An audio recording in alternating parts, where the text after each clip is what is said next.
Okay, so I always thought cold emails were just spam, just emails out here to annoy us. Seriously, who even answers cold emails? But then, out of pure curiosity, I was like, let me try it once, and boom, I landed 2 clients in my inbox. That moment changed how I think about getting clients as a virtual assistant. And let me spill the reality on what actually works. So it was last year in June. I was out here trying every single thing to get clients for my virtual assistant business. Some things worked, some totally flopped so hard, and then something random actually happened. It actually worked. Let me spill the reality on the 4 ways I ended up getting clients. And honestly, the first one, you won't believe it. Maybe you'll believe it, but I didn't believe it. Hi, I'm fortunate. If you're hustling to find virtual assistant clients, this one is definitely for you. Stick around to the end of the video. You'll want to hear this to help you get clients for your virtual assistant business. Okay.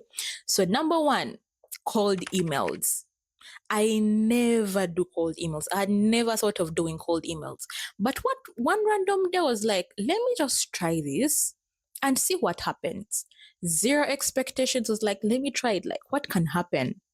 Next thing, 2 people replied and wanted to work with me. I was literally like, wait, is this for real? Is this really actually happening? I haven't even done it since then, but it taught me something very important. Sometimes you just have to try stuff. Even if it feels awkward, even if you think it's going to be pointless, you need to try things. You never know what's actually going to work for you. Okay. So, number 2, LinkedIn.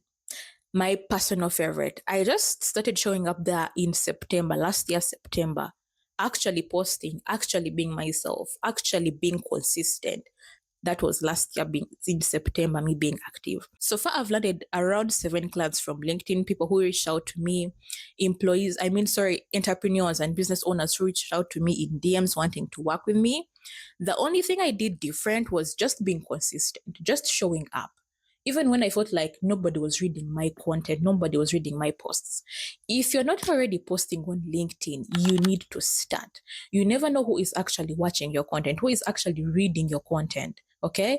So if you are a LinkedIn person and you want to start being active on LinkedIn, but you don't know what content to post, I have put together 14 content ideas to kickstart you on that platform, because LinkedIn has helped me and I want to help you so that you can land that first gig, that first client.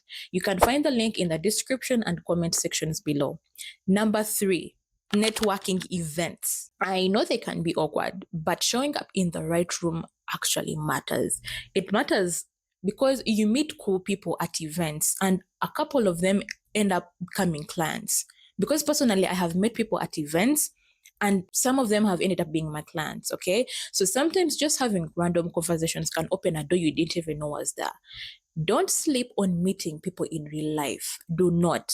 Okay. Number 4, Upwork. That's actually why I started as a virtual assistant in 2020. I left it last year and literally forgot about it because I'd started being active on LinkedIn. So I ended up not giving Upwork my time because I was getting most of my clients from LinkedIn. Then out of nowhere, this February, I got interview invites. I was like, why not? Let me just apply. Then I landed 2 roles from there. My profile wasn't even cute or updated. So yeah, sometimes the things you forget about can sometimes be the things that pull you through when you need it the most. So basically, don't put all your eggs in one basket in your business. Relying on one client is something I never advise anyone. Your next client could come from anywhere. It could be LinkedIn, it could be cold emails, it could be networking, it could be Upwork, it could be Fiverr.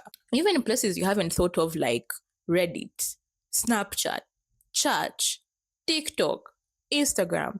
So try different things, even if you feel weird, even if they feel weird. The stuff that surprises you is usually the stuff that actually ends up working for you. Okay, now your turn. What did you last land your client from? Drop it in the comments below. I want to know. And if you want more real talk on virtual assistant life, hit the subscribe button and like this video, and let's do this together. Let's be each other's support in this journey. Okay, bye. See you in my next video.